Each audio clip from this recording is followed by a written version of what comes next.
मैं नीता मिश्रा। पिछले वीडियो में आपको कक्षा 12 की हिंदी पाठ कैकेयी अनुताप मैथिली शरण गुप्त द्वारा रचित साकेत से संकलित पाठ का अध्ययन कराया था। अब हम उसी को आगे लेते हैं।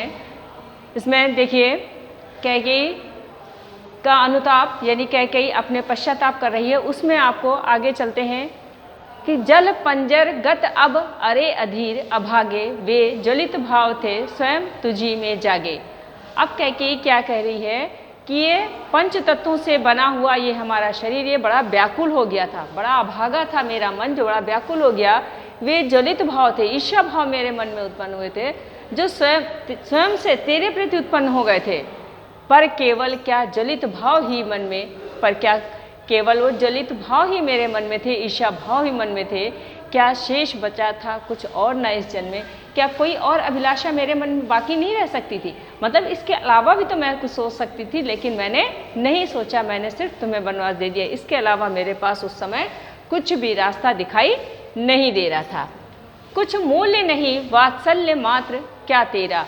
अब वो अपने पिछले प्रेम का, वात्सल्य का उन्हें दुहाई दे रही हैं। कहती हैं कि मैंने तुमसे इतना प्यार किया और क्या तुम मेरे बेटे हो। वात्सल्य प्रेम जो होता है ये अपने से छोटों के प्रति प्रेम प्रदर्शित करने के लिए होता है। इसका भी स्थायी भाव रति ही होता है। वैसे तो रति श्रृंगार भाव का होता है, आप लोगों ने पढ़ा होगा, श्रृंगार भाव का स्थायी भाव रति होता है, परंतु वात्सल्य का भी रति होता है और रति प्रेम का प्रतीक होता है। तो कह रहे हैं कुछ मूल्य नहीं, क्या मेरे वात्सल्य का मेरा कोई मूल्य नहीं है? क्या जो मैंने प्रेम किया था उसका कोई मूल्य नहीं है? पर क्या तेरा, तुमसे जो मैंने प्यार किया था और तुमने जो मुझसे प्यार किया था उस प्यार का आज कोई मूल्य नहीं है। पर आज अन्य सा हुआ वत्स भी मेरा। कहते हैं इसी के कारण जो मैंने तुम्हें वनवास दिया, जो मैंने अपना स्वार्थ साधा, इसी के कारण मेरा आज बेटा जो है वो भी पराया सा हो गया। अन्य मतलब पराया सा। थूके मुझ पर त्रिलोक भले ही थूके। अब वो आगे क्या कहती हैं कि भले ही मेरा तिरस्कार कर ले। कौन कर ले? त्रिलोक। त्रिलोक मतलब तीनों लोग, तीनों लोग मेरा तिरस्कार कर लें, मुझे इसकी परवाह नहीं है। तीनों लोग कौन? धरती, आकाश और पाताल। ये तीनों लोग मेरा तिरस्कार कर लें, उसकी भी मुझे परवाह नहीं है।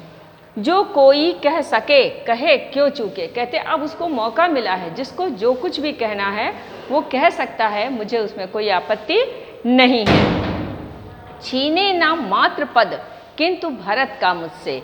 अब वो कहती है मेरा सिर्फ यही अनुरोध है, मेरी सिर्फ यही अभिलाषा है कि मेरा माता का पद जो भरत से मुझे मिला है, यानी मैं भारत की माँ हूँ, इस नाते जो मुझे मातृ पद मिला है, माता का पद मिला है, वो मुझसे भरत का कोई ना छीने।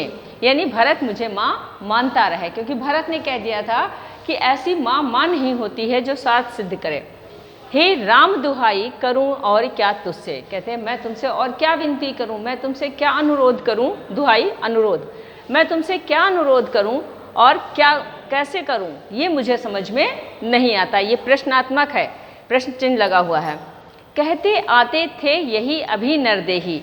ये मनुष्य के नरदेही, नर मतलब मनुष्य का शरीर धारण करने वाले लोग, यही अभी तक कहते आते थे माता न कुमाता पुत्र कुपुत्र भले ही।